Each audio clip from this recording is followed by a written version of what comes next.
Hello नमस्कार। मैं राजेंद्र चौधरी राज e learning platform पर आप सभी का हार्दिक स्वागत अभिनंदन करता हूं। अब हम इस चैनल के माध्यम से जो ईओ और आरओ की वैकेंसी के माध्यम और जो टीचर्स L1 है और जो L2 है और जो भी उनकी जिनकी राजस्थान का पोर्शन है वो लोग जुड़ सकते हैं। फिर हम जो इसके अंतर्गत जो ईओ है आरओ है इसके लिए हमने एक डेडिकेटेड चैनल के रूप में हम इसके अंतर्गत काम करेंगे। अब बात आती है जो राजस्व अधिकारी की जो हमेशा आपको ये तो ध्यान रखना है, एक तो चीज़ देखनी है क्या है, सिलेबस देखनी है और सिलेबस के साथ साथ में प्रीवियस ईयर्स क्वेश्चन है। ये प्रीवियस ईयर्स के क्वेश्चन में आपको 30 से 40 क्वेश्चन है जो पुराने टाइम के अंतर्गत आए हुए हैं और जो इससे संबंधित चीज़ें हैं उन पर अपन डिस्कस करेंगे। क्योंकि 2008 के अंतर्गत तो इसको आरपीएससी ने लिया था और फिर 2015 के अंतर्गत ये डीएलबी के द्वारा ही आयोजित परीक्षा करवाई थी और बहुत सारे चरणों के अंतर्गत हुई थी। तो उनके सारे के सारे पेपर अपने पास में हैं और उन पर अपन डिस्कस कर लेंगे। तो ये जो राजस्थान की नगर पालिका अधिनियम 2009 एवं नगरीय निकाय से संबंधित जो विविध नियम है इनकी भी अपन जल्दी के शायद कल उसके अंतर्गत कुछ क्लासों को अपन धीरे धीरे स्टार्ट कर देंगे। ये आपके जो राजस्थान की जो स्वायत्त शासन विभाग है वहाँ की वेबसाइट है, उस वेबसाइट पर ये सारा का सारा अधिनियम 2009 एवं नगरीय निकायों से संबंधित कुछ नियम है, इसके अलावा क्या है एवं कुछ योजनाएं, ये सारी योजनाएं हैं वो राजस्थान जो स्वायत्त शासन विभाग है उसकी सारी साइट पर दे रखी है। तो अपन को ऑथेंटिक चीज़ को ही अपनाते हुए चलना है। ये की चीज़ अपन जब L1 और L2 की बात करते हो उन टॉपिकों को भी हमको कवर करते हुए चलना है। 1857 की क्रांति में राजस्थान का योगदान, राजस्थान में जनजातीय किसान आंदोलन, प्रजामंडल राजस्थान का एकीकरण, ये सारा का सारा पोर्शन जो अभी अपन 9th क्लास की किताब कर रहे हैं, 9th क्लास की किताब कर रहे हैं। कौन सी 9th क्लास की किताब है? तो ये जो इस प्रकार की राजस्थान का स्वतंत्रता आंदोलन क्या है, राजस्थान का स्वतंत्रता आंदोलन एवं शौर्य परंपरा के बारे में लिखी गई है। इसके अलावा हमने यहाँ पर डिस्कस कर ही लिया था कि हम क्या क्या चीज़ों के बारे में इस किताब के अंतर्गत दिया हुआ है। 1857 की क्रांति के बारे में दिया हुआ है। फिर राजस्थान की इसी से संबंधित कुछ हम क्रांतिकारियों के बारे में डिस्कस कर लेंगे। किसानों के द्वारा विद्रोह, किसान आंदोलन, जनजातियों के द्वारा विद्रोह, जनजाति आंदोलन, जब आम जनता कर देती है तो उसे जन जागृति या प्रजामंडल, फिर एकीकरण हो गया और फिर शौर्य परंपरा से संबंधित क्वेश्चन आ गए। अब इस पार्ट के अंतर्गत हमने पहले भी डिस्कस किया था कि कौन कौन सी चीज़ें अपन पढ़ रहे हैं। पहले ये आपको हमेशा पता होना चाहिए, कोई भी चीज़ पढ़ो आप तो जो मुगल आए, मुगलों के बाद मराठा के बाद में क्यों इनको अंग्रेजों से संधियाँ करनी पड़ी, ये संधियाँ कब और किस किस ने पहले की, किसने सबसे अंत में की, फिर 1857 की क्रांति और कौन कौन सी जगह पर राजस्थान की क्रांति हो गई, इसके असफलता के कारण क्या रहे, इसके परिणाम क्या रहे और प्रीवियस ईयर्स के क्वेश्चन को जो भी मल्टीपल MCQs आपको वो भी निकालना जरूरी है। इन सारे MCQs की प्रैक्टिस अपन लोग यहाँ पर इस चैनल के माध्यम से कर लेंगे। अब देखो मैं स्टार मेथड यहाँ पर जो अपन टेक्निक ले रहे हैं वो सारी क्या है, जो शॉर्ट मेथड्स काम लेते हैं, स्टार्ट मेथड कर देता है। यदि आप कोई आपको सबसे ज़्यादा इंपॉर्टेंट लगता है तो उसको 5 स्टार बनाना है, कोई थोड़ा कम लगता है तो 3 स्टार बनाना है, नहीं तो 2 स्टार बनाते हुए चलना है। देखो अब रिविजन जो कल का किया था उसका रिविजन कितना फास्ट हो जाता है। देखो 1734 में क्या हुआ था, मराठा कम तेज हुई। 1734 में बुद्ध सिंह को पदच्युत कर बूंदी के पच्चीस शासक जो बुद्ध सिंह है उन्होंने मराठा की सहायता से दलेर सिंह को गद्दी से हटाया। ये प्रथम अवसर था जब मराठों ने यहाँ पर इस प्रकार का काम किया। दूसरा क्वेश्चन देखो यहाँ से बन रहा है, साहू ने पेशवा बाजीराव को राजस्थान में चौथ और स्वदेश मुक्ति प्राप्त करने का आदेश दिया था। और इसके अलावा जो ये 1732 में सवाई जयसिंह ने मालवा का सूबेदार बना और मराठों ने घेर लिया था और जयसिंह की पराजय को स्वीकार करने और 28 परगने दिए थे। अब यहाँ से भी आपको ये चीज़ ध्यान रखनी है क्योंकि हमने स्टार के अंतर्गत बनाया। फिर नेक्स्ट इसके अंतर्गत यदि आप क्वेश्चन देखोगे तो कौन सा क्वेश्चन बनता है, वो क्वेश्चन बनता है आपके हुडा सम्मेलन से संबंधित 17 जुलाई 1734 को, और कौन कौन से शासक थे इनको आपको देख लेना है। फिर 17 जुलाई 1734 को संधि पत्र पर इन्होंने इस प्रकार का किया कि भाई जो राजस्थान में किसी भी शासक पर विपत्ति आती है तो सभी के सभी सहयोग करेंगे। इसके बाद में नेक्स्ट दो अपने यहाँ स्टार लगे हैं वो दुर्रा सराय की संधि वाले क्वेश्चन आते हैं। ये 1738 में हुई थी और किसके मध्य हुई थी, मुगल सम्राट थे, मुगलों की ओर से था निजाम थे। और इधर आप देखोगे जो मराठों के मध्य हुई थी और मराठों को मालवा की सूबेदारी और 50 लाख रुपए प्राप्त हुए। ये दुर्रा सराय की संधि को आप बिल्कुल 5 स्टार के रूप में आपको याद कर लेनी है। नेक्स्ट इसी प्रकार से यदि किसी क्वेश्चन को अपन 7 स्टार भी दे सकते हैं। ये मेथड बहुत ही सबसे टेक्निक है। 1787 में हुआ था, तुंगा का युद्ध हुआ था। किसका हुआ था? तुंगा। यहाँ इधर प्रताप सिंह थे और भी कई राजा शासकों ने किया था और मराठों को इन्होंने यहाँ पर परास्त किया था। ये इसीलिए जब मराठों को कोई परास्त करते हैं, जब अपने यहाँ के राजा की जो इंपॉर्टेंस पता चलती है, वो क्वेश्चन वहाँ से बनने की ज़्यादा संभावना रहती है। फिर नेक्स्ट यहाँ से क्वेश्चन बन सकता है जयपुर के महाराजा पृथ्वी सिंह वाला क्वेश्चन। ये अपन रिवीजन कर रहे हैं एक बार, है ना, 1776 के अंतर्गत वाली बात हुई थी। फिर यहाँ पर लार्ड लेक का सीधा सा लसवाड़ी का युद्ध याद रख लेना है। लार्ड लेक का लसवाड़ी का युद्ध ध्यान रखना है। ये हुआ था लसवाड़ी का रण क्षेत्र। इसने सिंधिया को निर्णायक रूप से परास्त किया था। किसने किया था? लार्ड लेक ने लसवाड़ी के युद्ध में किया था। अब इसके बाद में देखो सीधा ही अपन यहाँ पर आ जाते हैं। 1811 में सैंटन के स्थान पर चार्ल्स मेट्रोकॉप दिल्ली का रेजिडेंट बना। फिर उन्होंने 5 नवंबर को होलकर के साथ में जो संधियाँ की थी, कोटा, ये इसमें भी जो आपको अच्छे इंपॉर्टेंट लगते हैं उनको सबसे 5 स्टार की श्रेणी में देना है। कोटा में राम सिंह, जोधपुर के अंतर्गत तखत सिंह, जयपुर में राम सिंह द्वितीय, सिरोही में शिव सिंह, करौली के थे मदन पाल, टोंक के वजीरुद्दौला, बूंदी के राम सिंह, अलवर के विनय सिंह, जैसलमेर के रणजीत सिंह, झालावाड़ के थे पृथ्वी सिंह, प्रतापगढ़ के दलपत सिंह, बांसवाड़ा के लक्ष्मण सिंह, डूंगरपुर के उदय सिंह वगैरह थे। अब इसके अलावा अपन यहाँ पे क्वेश्चन देखें तो कौन सा क्वेश्चन बन सकता है? सबसे अंतिम के अंतर्गत किसने की थी? सिरोही ने, देखो थोड़ा बड़ा कर देते ना, सिरोही ने संधि की थी। इसमें टोटल कितनी रियासतें थी? 20 रियासत, 7 राजपूत थे, 2 जाट थे, 1 मुस्लिम था। और यहाँ पर ऐसा कोई भी क्वेश्चन नहीं बन रहा है। तो आपको इस मेथड से पढ़ोगे तो बहुत ज़्यादा आपको बेनिफिट होगा। फिर यहाँ पर ये भी क्वेश्चन देख लीजिए। अंग्रेजों ने डूंगरपुर के शासक जसवंत सिंह को गद्दी से हटाकर प्रतापगढ़ के शासक दलपत सिंह को अपने पास शासक, अब इन्होंने इंटरफेयर जो करनी शुरू की थी, इससे कप्तान ब्लैक की हत्या कर दी। इसके अलावा जो पॉलिटिकल एजेंट है, इसको 7 स्टार के अंतर्गत रखना है। इसको बहुत अच्छे से ये रटा हुआ होना चाहिए। कोटा, टा से टा, मेजर बर्टन, जोधपुर के मोशंस, मैक मोशंस, मैशंस, भरतपुर के मॉरिशंस, जयपुर के ईडन, उदयपुर के शावर्स, शावर से लोग उदयपुर वाले नारे हैं, शिरोई ह से यहीं आ गया, हॉल आ गया, ट से ट, बटन वगैरह आ गया। नेक्स्ट यदि अपन देखें इसके अंतर्गत, यह आपको सिर्फ इतना सा ध्यान रखना है कि यहाँ पे कोई क्वेश्चन नहीं बन रहा है ये कि 1857 की क्रांति के अंतर्गत कवियों के योगदान के अंतर्गत नाम आ सकते हैं उनके। तो बांकीदास, राधुदास, साधु गांगजी और महाकवि सूर्य मिलन मिश्रण का पता होना चाहिए। यहाँ अपन आगे हैं जो कल की नेक्स्ट आज की जो क्लास है, सेकंड क्लास को लेते हुए अपन चलेंगे। आज 1857 की क्रांति को अपन कंप्लीट करते हुए चलेंगे। तो कल भी अपन ने यहाँ पर एक फॉर्मूला देखा था, क्या है? ए नानी ब्याव देख। देखो, ए से एरनपुरा, ना से नसीराबाद, नीमच, ब्यावर, देवली और खेरवाड़ा। अब सबसे पहले अपन बात करते हैं नसीराबाद क्रांति के बारे में, ठीक है ना। इनको बहुत अच्छे से अपन पढ़ते हुए चलते हैं और मैंने सभी जगह पर 5 स्टार 7 स्टार लगा दिए हैं। इससे आप आपकी बुक को भी खोल करके रखें और बुक को खोल करने के बाद में जो जो चीज़ें आपको 7 स्टार 5 स्टार वाली लगती है उस पर भी आपको भी इस प्रकार से हाईलाइट करके देख लेना है, ठीक है। अब देखो, सबसे पहले यही क्वेश्चन बन जाता है। इसका सूत्रपात कहाँ हुआ था? नसीराबाद के अंतर्गत हुआ था।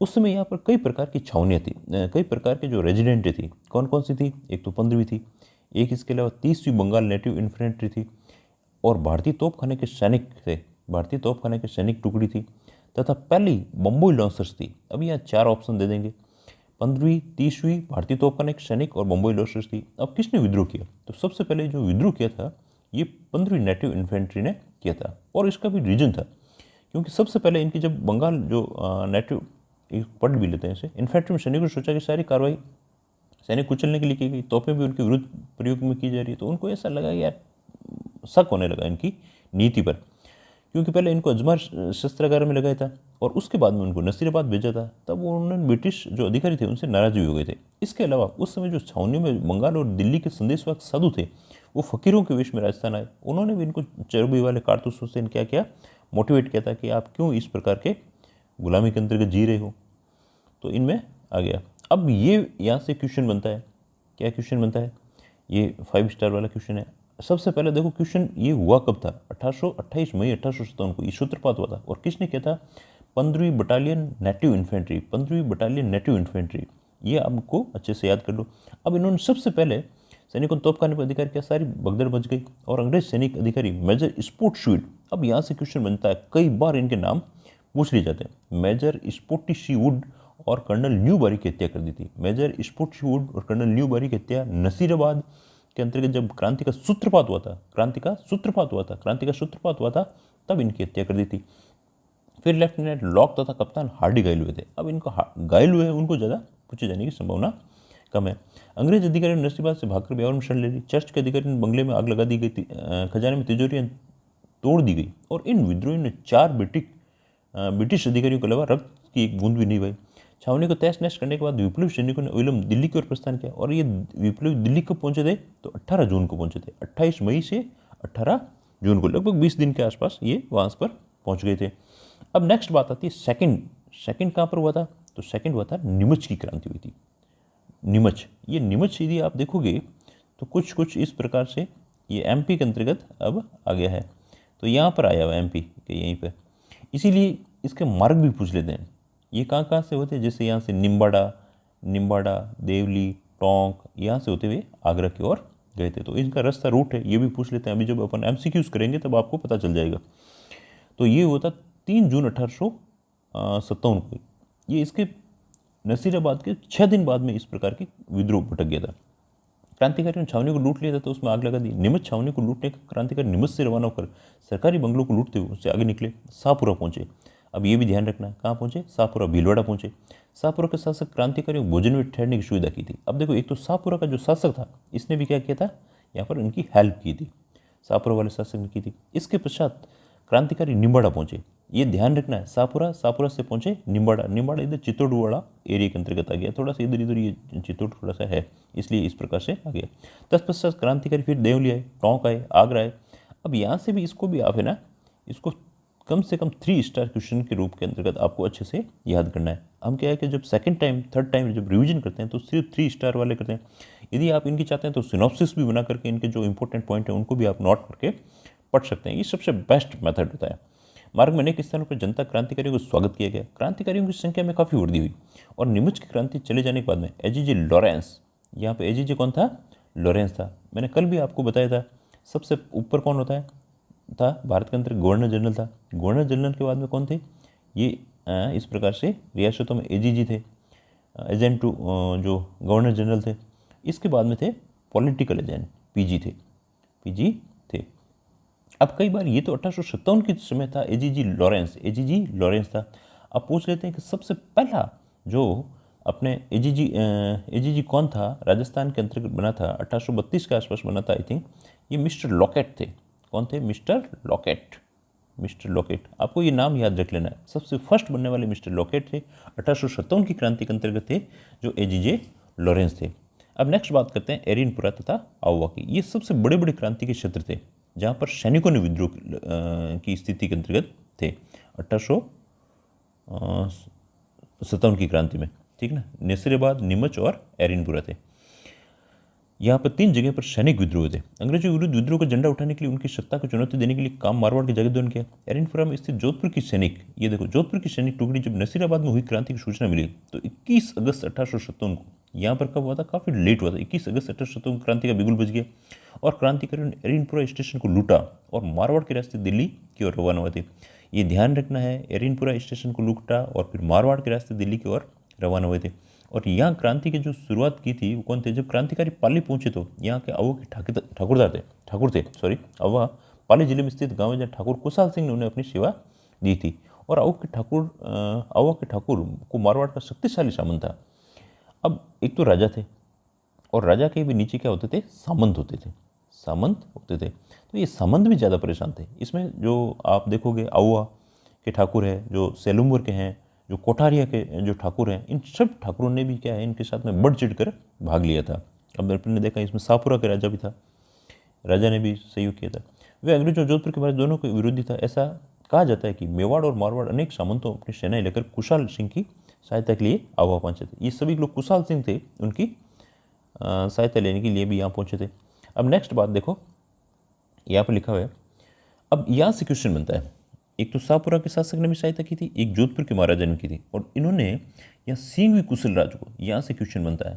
इसको भी आप क्या करो, 4 और 5 स्टार बना लो, इंपॉर्टेंट है, इनको आप पिन पॉइंट नोट भी कर सकते हो, और बाकी नहीं तो अदरवाइज सीधे स्टार वाली चीज़ें पढ़नी चाहिए। जोधपुर के महाराजा सिंघवी कुशल राज के नेतृत्व में एक फौज अंग्रेजों को दमन करने तो आई और 8 सितंबर 1857 को आवा के ठाकुर और क्रांतिकारियों की संयुक्त सेना ने जोधपुर की राजकीय फौज को पराजित कर दिया था। अब जो 8 सितंबर 1857 का युद्ध हुआ था, इस युद्ध को क्या कहा जाता है? बिथोड़ा का युद्ध। क्या कहा जाता है? बिथोड़ा का। ये कैप्टन हितकुट के साथ में हुआ था और इधर से थे अपने ये सिंह कुशल राज ने हेल्प की थी और इधर जो आवा के ठाकुर थे कुशाल सिंह, बाकी इन लोगों ने अपनी हेल्प के साथ बिथोड़ा का युद्ध कहलाता है। अब इसके बाद में इस संघर्ष में किलेदार अनार सिंह मारा गया। ये इनको तो पक्का ही ध्यान रखो, अनार सिंह मारा गया तथा सिंह कुशल राज जान बचाकर भागे थे। जिनको भेजा किसने था? जोधपुर के महाराजा। और जोधपुर के महाराजा कौन थे? तो ये सब आपको ध्यान रखना चाहिए। तखत सिंह थे। कौन थे? तखत सिंह थे। जोधपुर की फौज जो तोपें वे बहुत सारी युद्ध सामग्री क्रांतिकारियों को हाथ लगे। इस घटना के समय वहाँ के पश्चात में एजीजे लॉरेंस एक सेना के साथ स्वयं आया था। एजीजे लॉरेंस को तो अच्छी तरह से याद रख लो, कौन था? स्वयं सेना लेकर 18 सितंबर को लॉरेंस की सेना व क्रांतिकारियों के बीच में भीषण संघर्ष हुआ। एक तो बिथोवाड़ा का युद्ध हुआ, एक इसके 10 दिन बाद में 18 सितंबर को हुआ था जो है, जिसमें लॉरेंस की पराजय का सामना पड़ा। ये दोनों युद्ध में क्या हुआ? अंग्रेजों की पराजय हुई थी। ये युद्ध है जो 18 सितंबर को हुआ था। इस युद्ध का नाम क्या था? चेलावास। सॉरी, इधर चेलावास है ना, चोलावास नहीं है, ये क्या है? चेलावास है। चेलावास का युद्ध है, चेलावास। ये चेलावास का युद्ध है। तो 8 सितंबर 1857 आवा के अंतर्गत जो युद्ध हुआ था बिथोड़ा का युद्ध, 18 सितंबर को चेलावास का युद्ध था।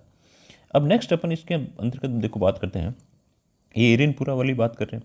जॉर्ज लॉरेंस आवा को पराजय को भुला नहीं पाया था, अभी भी उसके मन में संतुष्टि नहीं थी, इसलिए आवा के ठाकुर को बदला लेने के लिए उसने ब्रिगेडियर होम्स को भेजा। अब ये भी ध्यान रखना, ब्रिगेडियर होम्स को भेजा। इसके एक एक शब्द इंपॉर्टेंट है इसके, है ना, जो भी अपने स्टार लगाकर या इसको सर्किल के अंतर्गत किया, आपको भी इस प्रकार से बुक में से देख करके इस प्रकार से अंडरलाइन कर लेनी चाहिए।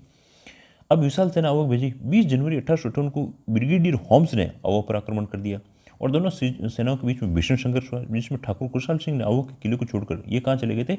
सेलुम्बर चले गए थे। वहाँ सेलुम्बर के भी क्या थे? सामंत के पास में चले गए थे। सेलुम्बर के सामंत उस समय केसरी सिंह थे। क्या नाम था? केसरी सिंह था। और एक कोठारिया के भी थे जो ज्योति सिंह थे। वो ये तीनों ने जो सामंत थे उन्होंने अच्छा काम किया था। उसके जाते हुए ब्रिटिश फौजों ने आवा के किले पर अपना अधिकार कर लिया। अंग्रेजों ने बदले की भावना इतनी प्रबल थी कि उन्होंने पूरे गांव को पूरी तरह से लूटा और आवा के किले को बारूद से उड़ा दिया गया। इतना ही नहीं, इतना आवा के मंदिरों मूर्तियों को इनको भी यहाँ पर तहस नहस किया था। अब बात आती है, नेक्स्ट आती है, अपन 3 के बारे में पढ़ लिया था। एक तो नसीराबाद के पढ़ लिए और नीमच के बारे में, फिर एरनपुरा के बारे में देखा, फिर मेवाड़ की क्रांति की गूंज थी। तो मेवाड़ के अंतर्गत क्या था कि ये सूचना उसके अपने उदयपुर के राजा के पास पहुंची। उदयपुर के राजा और शौर्ष ने मिलकर के इसको क्रांति को पहले क्या कर दिया था? दबा दिया था। कैसे दबाया? देखो अब देखते हैं। इस समय मेवाड़ की जनता भी अंग्रेजों के विरुद्ध काफी रोष था। मेवाड़ के अधिकांश समझ ब्रिटिश सत्ता के विरुद्ध थे। नसीराबाद में हुई क्रांति से उदयपुर पहुंच चुकी थी और उदयपुर के जो अपने पीजी थे, पॉलिटिकल एजेंट थे, ये कौन थे? सावर्स थे। सावर्स से आते हैं ना। अतः मेवाड़ की फौज अंग्रेजों के विरुद्ध विद्रोह करने के लिए लगभग तैयार थी, किंतु जो मेवाड़ के महाराणा की सूझबूझ से अंग्रेजों के सावर्स को कठोर रुख की स्थिति से बिगड़ने से संभाल लिया। इस समय महाराणा व कंपनी की सरकार दोनों को ही मेवाड़ के संबंधों से भय था, अतः दोनों एक दूसरे से सहयोग करने के लिए बाध्य थे। और एजीजी के निर्देश पर यहाँ पर यह भी ध्यान रख लेना है, मेवाड़ उस समय कौन था? जो उदयपुर के महाराणा, ये अपन ने वैसे पहले वहाँ देखे थे, फिर भी ध्यान रखना। उदयपुर के महाराणा कौन थे? स्वरूप सिंह थे। स्वरूप सिंह ने 27 मई 1857 को अपने सामंतों को पत्र भेज दिया कि ब्रिटिश सैनिक कार्रवाई में सहयोग करें और पॉलिटिकल एजेंट मिस्टर शौर्ष के निर्देशों का पालन करें। दूसरी ओर कप्तान शौर्ष ने विरोधी सामंतों को चेतावनी देते हुए कहा कि शांति भंग की जाएगी तो उन्हें कठोर दंड दिया जाएगा। सेलुम्बर के राउत केसरी सिंह ने जब मेवाड़ के महाराणा को अधिकार को चुनौती देते हुए कहा कि यदि 8 दिन में उसकी परंपरागत अधिकारों की मांग को स्वीकार नहीं किया तो वे चित्तौड़ की गद्दी पर महाराणा को किसी प्रतिद्वंदी को बैठा देंगे। यहाँ सेलुम्बर के राउत ने इनको थोड़ी सी धमकी देने का प्रयास किया था। धमकी दी, परंतु इसमें क्या हुआ? अंग्रेजों के जो सावर्स है उन्होंने वापस इसको दबा दिया था। कैसे दबाया? जब कप्तान सावर्स ने राउत केसरी सिंह को चेतावनी दी तो उसके महाराणा के विरुद्ध किसी भी कार्रवाई में भाग लिया तो उसे जागीर से अपदस्थ कर दिया जाएगा, राजपुताने से भी निष्कासित कर दिया जाएगा। और सावर्स की इस धमकी से क्या हुआ? जो राउत केसरी सिंह सेलुम्बर के थे, आवा के कुशाल सिंह थे और कोठारिया के ज्योति सिंह थे। इनके नाम भी आपको अच्छे से ध्यान होने चाहिए, अच्छे से याद कर लो इनको, है ना। अब बात आती है, नेक्स्ट आती है कोटा की क्रांति। कोटा की क्रांति में क्या हुआ था कि कोटा के कुछ अधिकारी थे, उस अधिकारियों को इन्होंने जो कोटा के अंतर्गत ट से ट याद रखना है, बर्टन थे, ये पॉलिटिकल एजेंट थे। तो बर्टन ने क्या किया कि कुछ अधिकारियों को कहा कि इनको हटा देना चाहिए। तो अब जो फौजें थी, आर्मी थी, उनको पता लग गया कि अपन विरुद्ध कुछ षड्यंत्र रच रहे हैं, और इन्होंने इस प्रकार से इसको क्रांति का यहाँ पर बिगुल बजा दिया गया, और उसके जो बर्टन वगैरह उनके पुत्रों की भी हत्या कर दी। अब किस प्रकार से देखो क्या क्या घटनाएं घटी इसमें, इसको पढ़ते हैं अच्छे से ना। राजस्थान में राज्यों में 1857 की हुई क्रांति में कोटा का महत्वपूर्ण स्थान है। कोटा विद्रोह का मुख्य कारण पॉलिटिकल एजेंट मिस्टर बर्टन व कोटा ने महाराव की सलाह दी कि कुछ अफसर वफादार नहीं है और उनका रवैया अंग्रेज विरुद्ध है, तो क्या किया जाए। अतः वैसे अफसरों को पदच्युत कर दिया जाए, हटा दिया जाए और उचित दंड दिया जाए। कौन कौन से? मेजर बर्टन ने जिन अफसरों को सौंपने की मांग की उसमें थे जयदयाल, रतनलाल, जियालाल आदि, ये लोग शामिल थे। ठीक है। मेजर बर्टन ने महाराव को सलाह दी कि किसी प्रकार से महाराव फौज और फौज के अधिकारियों को प्रकट हो गई और इनके पता चल गया था आर्मी को, और सिपाही क्रोध में पागल हो गए, और बर्टन को बदला लेने के लिए उन्होंने 15 अक्टूबर 1857 को कोटा के सैनिकों को क्रांति का बिगुल बजा दिया। अब आपको ये भी ध्यान रख लेना, यहाँ पर 15 अक्टूबर को 5 स्टार क्वेश्चन दे देना, बिगुल बजा दिया। कोटा के सैनिकों ने क्रांति के साथ रेजिडेंस घेर लिया, आग लगा दी और बर्टन और उसके दोनों पुत्रों की हत्या कर दी थी। यहाँ पे भी कर देनी है, बर्टन को ध्यान रखना, ये कोटा का था और यहीं पर इसकी हत्या कर दी थी। क्रांतिकारियों ने शहर में जुलूस को निकाला और महाराव के महल को घेर लिया, और महाराव के महल इस प्रकार से कैद किया कि फिर क्रांतिकारियों ने महाराव को संधि पत्र पर हस्ताक्षर करने के लिए यूज कर दिया। इसमें 9 शर्तें थी। क्या शर्तें थी? इसमें एक शर्त थी कि मेजर बर्टन और उसके पुत्रों की हत्या, अब महाराजा इसमें जो महाराव थे उसमें शामिल नहीं थे, पर इन्होंने इस प्रकार से व्यूज कर दिया कि सारी कार्रवाई मेरे द्वारा हुई है, और 6 महीने तक इन्होंने इस प्रकार से अपने आतंक को फैला कर रखा था। अब इच्छानुसार व्यवहार करने के लिए विवश होना पड़ा। अब जब तक ये इस प्रकार से काम करते रहे, जब तक करौली के शासक उस समय थे मदन पाल। क्या नाम था? मदन पाल। इन मदन पाल ने इनकी सहायता की, तब जाकर के कहीं कुछ चीज़ें चेंज हुई थी।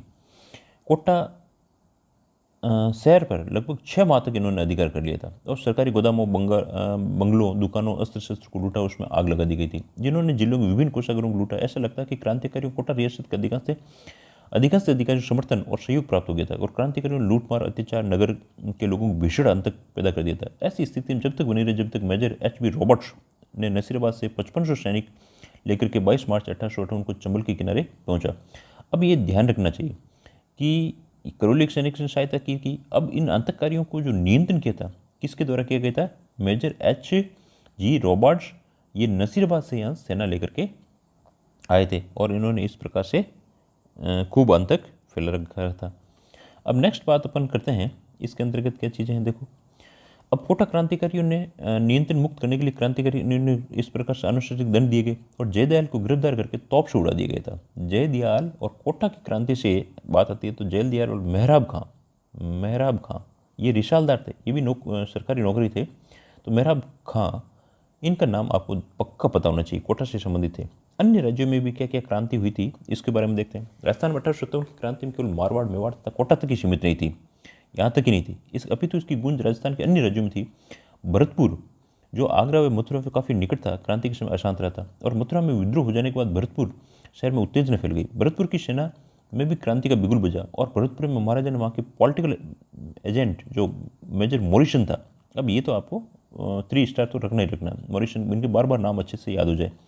भरतपुर छोड़कर जाने की सलाह दी गई, क्योंकि महाराजा को आशंका थी कि उसकी उपस्थिति से नीमच के क्रांतिकारी भरतपुर आ जाएंगे, और महाराजा की सलाह पर मेजर मॉरिसन भरतपुर छोड़कर के चला भी गया था। और क्रांति के अवधि भरतपुर रियासत की स्थिति बड़ी विषम थी, और क्रांतिकारियों सैनिकों की अन्य अनेक टुकड़ियों भरतपुर की सीमा से होकर गुजरी। भरतपुर की गुजर और मेवाती जनता क्रांति में पीछे नहीं रही थी और खुलकर लिया था।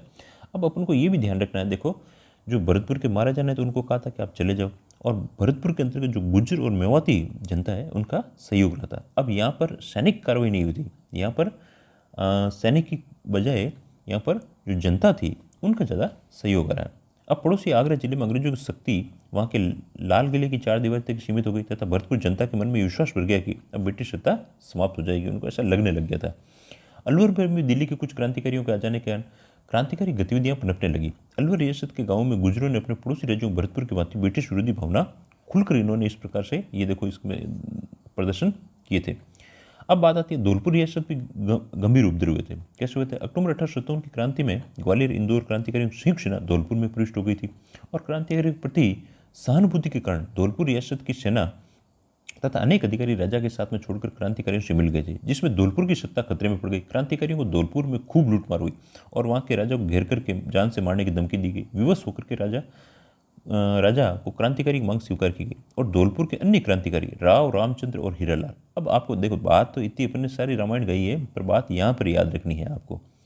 अब ये आपको बुक्स के साथ में क्यों है, आपको इससे कॉन्फिडेंस आएगा। यदि मैं सीधे ही पॉइंटों को पढ़ा सकता था, परंतु उससे आपको ऐसा विश्वास भी नहीं होता और कॉन्फिडेंस भी जो लेवल है वो आपका डेवलप होने के अंतर्गत है। राव रामचंद्र और हीरालाल कहाँ से थे, इन सबके किससे संबंधित है, तो धौलपुर के अंतर्गत 1857 के अंतर्गत रामचंद्र और हीरालाल। अच्छे से इनको याद कर लो। नेक्स्ट बात आती है अपने तो पर अधिकार कर लिया, उनकी सहायता से आगरा पर आक्रमण कर दिया था। ऐसी स्थिति तब तक बनी रही जब तक दिसंबर में पटियाला के शासक को भेजी गई सेना की सहायता से धौलपुर की व्यवस्था स्थापित हो गई। जयपुर के महाराजा को उनके एक पदाधिकारी राव शिव सिंह, इन शिव सिंह ने क्या कहा कि अंग्रेजों तथा मुगल के बादशाह बहादुर शाह दोनों को मित्रतापूर्ण संबंध बनाए रखने चाहिए। यहीं पे तो जो शिवदीन सिंह थे, उन किंतु प्राइवेट सेक्रेटरी जो शिवदीन सिंह थे, इन्होंने कहा कि अंग्रेजों के साथ में जोड़ डाला गया। लेकिन जो जयपुर के नवाब विलायत खां, मियाँ उस्मान खां, सादुल्ला खां, ये मुगल सम्राट से मिलकर ब्रिटिश सत्ता के विरुद्ध क्रांति का षड्यंत्र रचे थे। तो कुछ मुगलों के साथ थे तो कुछ अंग्रेजों के साथ में इस प्रकार का प्रोग्राम कर रहे थे। मुगल सम्राट के साथ में की गई इनके पत्र व्यवहार की जानकारी महाराजा को मालूम हो गई। अतः उन्होंने सादुल खां को राज्य से निष्कासित कर दिया और शेष दोनों को बंदी बना करके कारागार में डाल दिया। टोंक में भी नवाब की सेना ने मीर आलम खां के नेतृत्व में विद्रोह किया था। देखो यहाँ पे किसने किया था, टोंक के नवाब ने भी किया था। तो अपन ने देख लिया है, एक तो टोंक हो गया, एक शाहपुरा हो गया, ठीक ना, एक जैसे जोधपुर हो गया, जोधपुर हो गया है। इन सब ने क्या किया था, इन्होंने इन क्रांतिकारियों का साथ ही दिया था। तो मीर आलम खां, यहाँ पे ध्यान रखना, मीर आलम खां के नेतृत्व में विद्रोह कर दिया था। टोंक के नवाब अंग्रेजों के साथ था, मगर नवाब की सेना ने ये टोंक वाला जो ये नवाब की सेना ने मीर आलम खां के नेतृत्व में विद्रोह किया था। नवाब की सेना ने, यहाँ ये तो नवाब तो था, अंग्रेजों के साथ में था यहाँ पर, बाय मिस्टेक, मगर नवाब की सेना ने निमिष के क्रांतिकारियों को टोंक पाने के लिए आमंत्रित कर दिया था। इसकी सहायता के लिए नवाब के किले से घेर लिया था। नवाब के सैनिकों को डराने धमकाने के भरपूर प्रयास किए गए, किंतु ये सफल नहीं हो सका था। अब अपन बात करते हैं कुछ इनके जो सामंत थे, सामंतों का क्या योगदान था। और सामंतों में भी जो आवा के सामंत थे, सेलुम्बर के थे और कोठारिया का, इनका स्पेशली योगदान है, उसको अच्छे से याद होना चाहिए। क्या होना चाहिए, आवा जो जोधपुर के ठाकुर खुशहाल सिंह की प्रेरणा से लेकर के मेवाड़ के दो प्रमुख सामंतों सेलुम्बर में थे, एक तो राउत केसरी सिंह थे और कोठारिया के राउत जोध सिंह थे। अब इसको आप यहाँ पर 5 स्टार नहीं 7 स्टार लगा लो, 3, 4, 5, 6 और 7, इसको अच्छे से याद कर लेना। पॉइंट को चाहो तो डिक्टेट कर लेना, नहीं तो स्टार तो लगाना ही लगाना। जोध सिंह 1857 के स्वतंत्रता संग्राम में अपूर्व योगदान दिया था। ये सही है कि मारवाड़ के सामंतों की भांति मेवाड़ के सामंतों ने खुलकर क्रांति में भाग नहीं लिया, किंतु अंग्रेजों को विरोध करने वाले क्रांतिकारी नेताओं और ब्रिटिश सत्ता के विरोधी जगीरदारों सेलुम्बर और कोठारी के राउतों ने अपने आप शरण दी थी। उन्होंने क्रांतिकारियों के परिवारों को भी आश्रय दिया था। इन्होंने जो क्रांतिकारी थे उनके आश्रय देने का, विशेष सहयोग देने का काम इनका मुख्य था। सेलुम्बर के राउत केसरी सिंह के आसपास जागीरदारों को लेकर के आवो के ठाकुर स्वतंत्रता यज्ञ में भरपूर सहायता दी थी। और उदयपुर के महाराणा ने कंपनी सरकार की जो संधि की थी, केसरी सिंह ने खुलकर विरोध किया था। केसरी सिंह कहाँ के थे, तो सेलुम्बर के थे। एच.जी. लॉरेंस ने केसरी सिंह को ब्रिटिश विरोधी गतिविधियों को देखकर महाराणा उदयपुर पर यह दबाव डाला कि वह इसके विरुद्ध कार्रवाई करे, किंतु महाराणा उसके विरुद्ध कार्रवाई करने के लिए साहस नहीं जुटा पाए। मन में तो थी पर साहस नहीं जुटा पाए। अंग्रेज द्वारा आवा गांव को तहस नहस कर दिया गया और आवो के ठाकुर खुशहाल सिंह की निरी अवस्था में इधर उधर भटक रहे थे। तभी ये कोठारिया के जो ज्योतिष सिंह थे, कोठारिया के क्या थे, जोध सिंह थे, इन्होंने इनकी हेल्प की थी और उन्होंने कोठारिया के पेशवा नाना साहब उनके परिवार को भी शरण दी थी। इस प्रकार सब सुख सुविधाओं को उपलब्ध कराई थी। इस प्रकार ब्रिटिश सत्ता का विरोध कर भावी परिणामों की चिंता न कर सेलुम्बर और कोठारिया के राउतों ने अपूर्व त्याग और साहस कर दिया था। अगस्त 1858 में समस्त भारत में विद्रोह को कुचल दिया गया और नवंबर 1858 में ईस्ट इंडिया कंपनी का शासन ब्रिटिश ताज को सौंप दिया गया, नवंबर 1858 के अंतर्गत। और ब्रिटेन की महारानी विक्टोरिया की ओर से क्या चीज़ें हुई थी, अब ये देखो यहाँ स्टार नहीं लगा रहेंगे, इसको पढ़ना है सिर्फ। विक्टोरिया के सभी नरेशों को अधिकारों को विशेष अधिकार सुरक्षित रखने का आश्वासन दिया। उदयपुर महाराणा ने भी इसका स्वागत किया और अंग्रेजों के सम्मान में भव्य दावत दी गई। अब इसके देखो जो क्या बदलाव आए थे, क्या चाहिए इसमें, आधुनिक शिक्षा का प्रसार, नए मध्यम वर्ग का जन्म, प्रशासनिक सेवाओं, जनसाधन की नियुक्तियां, वैश्य समुदाय की तरह लिया गया। यद्यपि असफल रहा, किंतु राजस्थान के जो परंपरागत ढांचे में आधुनिक शिक्षा मिली, नए मध्यम वर्ग का जन्म हुआ, प्रशासनिक सेवाओं, जनसाधारण, ये सब आर एस जो मेंस वगैरह लिखते हैं उनके लिए बहुत अच्छी चीज़ें हैं ना। इन्हें महत्वपूर्ण पद पर विभिन्न प्रकार के शिक्षण देना और कुछ इस तरह के कार्य होने लगे जिससे राजपूतों का महत्व कम होता गया और राजस्थान में नरेश और जागीरदार अंग्रेजों को पूरी तरह से निर्भर हो गए थे। अब 1800 क्रांति की असफलता के क्या कारण थे? सबसे पहला कारण तो यही था, अंग्रेजों के प्रति अपने झुकने की प्रवृत्ति का परिचय दिया था। किस किसने? जयपुर, अलवर, भरतपुर, धौलपुर, करौली, सिरोही, टोंक, बीकानेर, डूंगरपुर, बांसवाड़ा, ये सब ने दिया था और इसमें ऐसा कोई विशेष नहीं है। फिर इसमें इनमें क्या और कमी थी? एकता और संपर्क का अभाव था। कोटा, नसीराबाद, भरतपुर, धौलपुर, टोंक अलग अलग समय पर क्रांतियाँ हुई थी। फिर मारवाड़, मेवाड़, जयपुर आदि के नरेशों ने तांत्रिक रूप में किसी प्रकार का सहयोग नहीं दिया। इन राजस्थान के 18 रिश्तों में संगठन और एकता का अभाव था। इसमें सब जो चीज़ें हैं मैंने आप बिल्कुल एनालाइज करके इसको अंडरलाइन कर रखा है। इसमें क्रांतिकारियों के केंद्रीय संगठन नहीं थे और इसमें नेतृत्व की सरलता अभाव था। क्रांतिकारियों के बीच आपसी संपर्क नहीं था और इसमें त्याग और बलिदान की भावना तो थी, किंतु न तो अंग्रेजों जैसे रणकौशल और न ही उनके प्रशिक्षित थे। इसके अलावा अंग्रेजों के अन्य क्षेत्रों में हुई क्रांति को दमन करते हुए 1858 में उत्तर भारत के अधिकांश भागों में पुनः अपना नियंत्रण ले लिया था। 1857 की क्रांति की असफलता के परिणाम क्या थे? तो एक तो कुछ जो क्या था, राजस्थान की रियासतें ब्रिटिश शिक्षण में चली गई थी और ब्रिटिश सम्राट राजस्थान की सभी रियासतों को संधियां जारी रखी थी। ये इसके परिणाम आ गए थे। अब इसके अलावा इसके अंतर्गत ऐसा कोई नहीं है और राजस्थान की जनता दोहरी गुलामी हो गई थी। ये एक तो राजाओं से थी और अंग्रेजों से भी होने लगी थी। और इसके अंतर्गत क्या परिणाम हुए थे? अंग्रेजी शिक्षा का प्रसार होने लगा, राष्ट्रीय जागृति का प्रादुर्भाव हुआ। लोग शिक्षित होंगे तो राष्ट्रीय जागृति आएगी। स्वधर्म, स्वदेशी, स्वराज, स्वभाषा की ये लोगों के जो क्रांति की भावना पुनः प्रलोभित हुई थी। इस भावना को बल देने के लिए अर्जुन लाल सेठी, केसरी सिंह बारट, गोपाल सिंह खरवादी को अग्रणी माने जाते हैं। तो ये इसके अंतर्गत मुख्य मुख्य चीज़ें। अब इसके देखो अभ्यास प्रश्न देखो, आपको ऑब्जेक्टिविटी क्वेश्चन के अंतर्गत ये छोटे वाले क्वेश्चन देख सकते हैं। 1823 में अंग्रेजों ने सबसे अंत में राजस्थान की किसने की थी? तो अपन कर सकते हैं सिरोही ने की थी। 1857 क्रांतिकाल में सिरोही कर दिया ना। 1857 की क्रांति आरंभ होने के समय राजस्थान में कहाँ कहाँ की सैनिक छावनियाँ थी? तो ए नानी ब्याव देख उससे हो जाएगा। 1857 की क्रांति का आरंभ किस दिनांक को हुआ था? तो हुआ था 28। तो राजस्थान में 1857 की क्रांति के आरंभ किस दिनांक को हुआ था? तो 28 मई 1857 को। 3 प्रमुख स्थानों के नाम जहाँ पर 1857 में सैनिक विद्रोह हुए थे। तो सैनिक विद्रोह के अंतर्गत आपको ध्यान रखना है, नसीराबाद है, नीमच है, एरिनपुरा है। कोटा के अंतर्गत क्या था? जन विद्रोह था। जो खेरवाड़ा है और जो देवली वगैरह थी अपने, वहाँ पर किसी भी प्रकार के विद्रोह नहीं हुए थे। अब इसमें किस किस 3 राज्यों के नाम लिखो जो 1857 की क्रांति में सहयोग दिया था। तो इसके अंतर्गत जो शाहपुरा है, शाहपुरा वाले ने किया था। जोधपुर के तखत सिंह थे, उनकी भी मदद रही थी। बाकी ये जो अपने ठिकाने थे, सामंत थे, आवा के ठाकुर कुशाल सिंह, जो अपने सेलुम्बर है, सेलुम्बर के केसरी सिंह और कोठारिया के जो जोत सिंह थे, इन सभी का अपने इसमें पॉजिटिव योगदान था। अब यदि आपको किसी भी प्रकार की आपको इसमें हेल्प चाहिए तो 9413621099 पर आप मुझे व्हाट्सअप कर सकते हैं कि भाई हमें इस प्रकार की मदद चाहिए, या अपन किस प्रकार की इसमें टेस्ट सीरीज के अंतर्गत जो कार्य कर सकते हैं वो अपन कार्य कर लेंगे। बाकी थैंक्स, आप